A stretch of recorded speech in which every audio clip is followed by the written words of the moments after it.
stop messing with the laundry. Mom, that's not me. For thousands of years, we've been afraid of the undead. And for thousands of years, they've been depicted either as skeletons or as a person with a translucent form.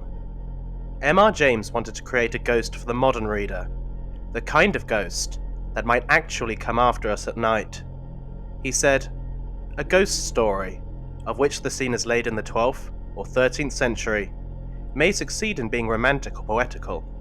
It will never put the reader into the position of saying to himself, 'If I'm not careful, something of this kind may happen to me.'" In 1904, he published Ghost Stories of an Antiquary. It was a new kind of horror writing, in which the protagonist, rather than being pursued by a supernatural evil, actively discovers it. His heroes tend to be archaeologists, or scholars, who delve a little too deep into the past. The most famous story from his collection, "Oh Whistle, and I'll Come to You, My Lad," concerns a medievalist scholar called Professor Parkin, who investigates the ruins of the Knights Templar and comes across a whistle which has a strange inscription. It says, "Quis est iste qui venet," which translates as, "Who is this who is coming?" There are also strange markings, which he is unable to decipher. Despite his ignorance of the whistle, he can't stop himself from blowing it twice. The 2 following days are filled with horror. He is a vision of a wide, dark expanse at night, with a fresh wind blowing, at the center of which is a solitary figure. He dreams of a man escaping ominous black objects, and continues to see him during the daytime.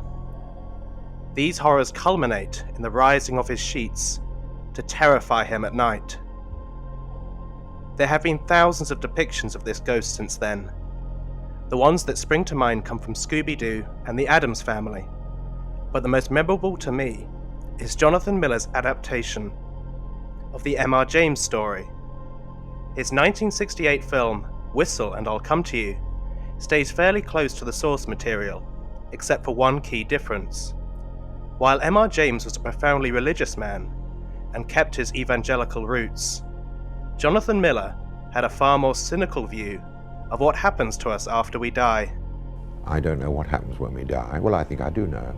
We just simply stop being, but I don't think anything makes an exit at that moment. And these curious euphemistic terms that are used, he's passed away, make it sound as if, in fact, death coincides with something that makes an exit from the body and goes elsewhere. I don't think that. The otherwise rational protagonist is reduced to a state of infantilized terror. His blowing of the whistle, rather than rousing the undead, disturbs his own imagination. The film is all the more chilling for transfiguring something as mundane as a bedsheet into a spectre, which could rise up at any moment.